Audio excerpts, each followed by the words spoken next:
The Amazing Spider-Man 2, directed by Mark Webb, and stars Andrew Garfield, Emma Stone, Jamie Foxx, Dandy Hop, and is a story about Spider-Man again. After the whole Spider incident, he's now protecting New York, and when a new villain, Electro, arises, he had to come back and save New York, but he had to learn the terrible truth about his parents.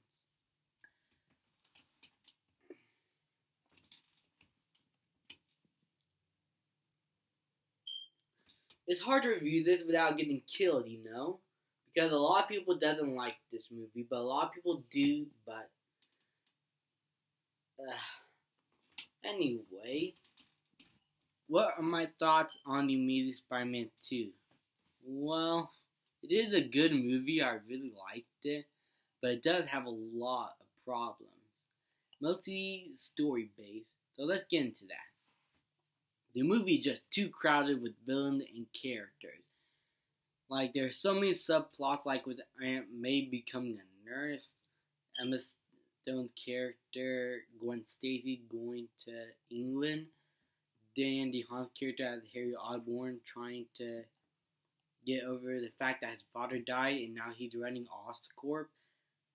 Electro is another Spider-Man. Spider-Man is doing his thing. He's trying to figure out the truth about his parents. There's so much stuff crammed into this that it doesn't always mesh well. If they could have stuck with just two stories, like the Electro story and Peter Parker's story, then the whole film could have worked. They still could have introduced those characters, some of the new characters like Harry Osborn and Emma Stone, but they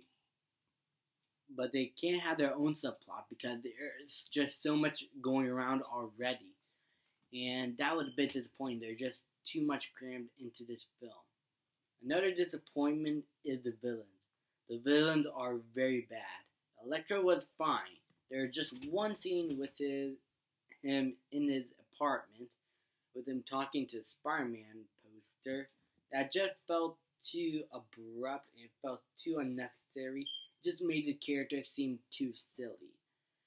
He is fine. His development is fine as the nobody that nobody talks about.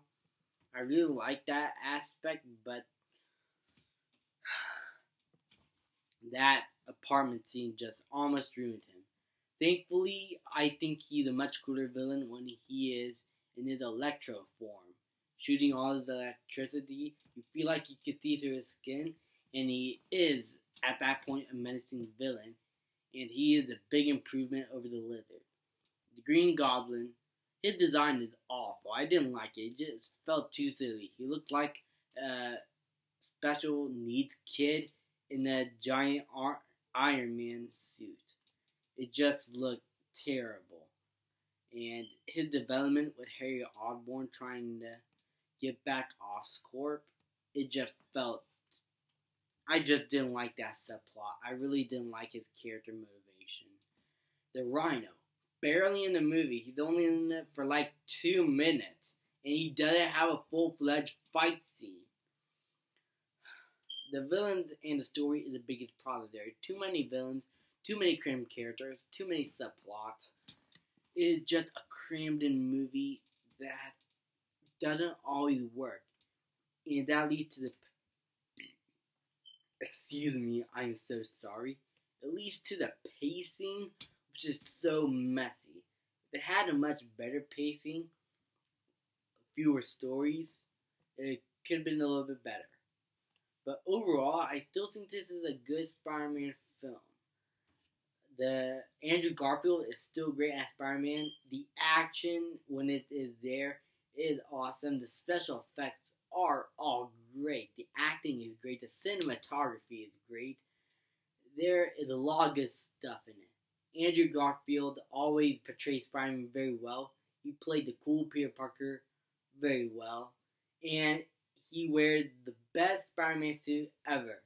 The logo also improved. It is much more white, blacker.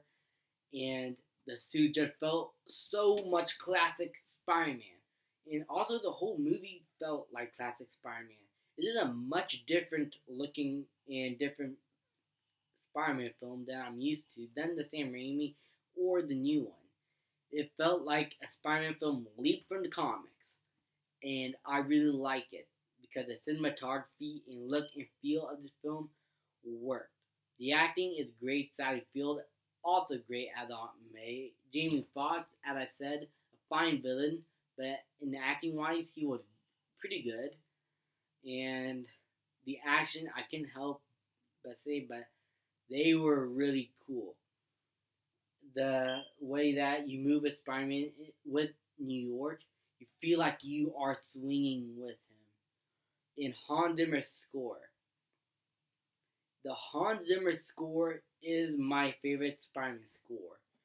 The Electro's theme is, in my opinion, the most memorable one.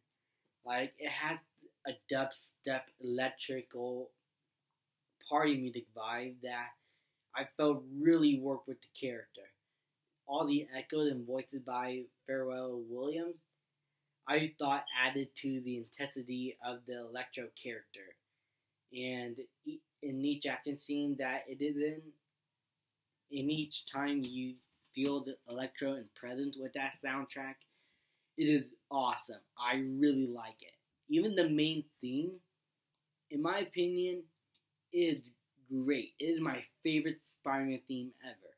Hans Zimmer did a great job on the soundtrack. Overall, I would say I did enjoy The Amazing Spider-Man 2. It is not among my favorite of the Spider-Man films because there are just too many stories, too many villains that I didn't have enough screen time, and the pacing could have been much better. But overall, I did have a really good time with this film, and I'm going to give The Amazing Spider-Man 2 a B.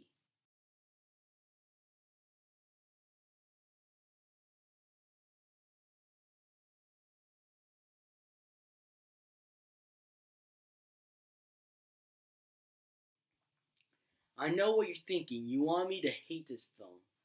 But as I said, I did enjoy all the Amazing Spider-Man films and all the Spider-Man films that have been released so far.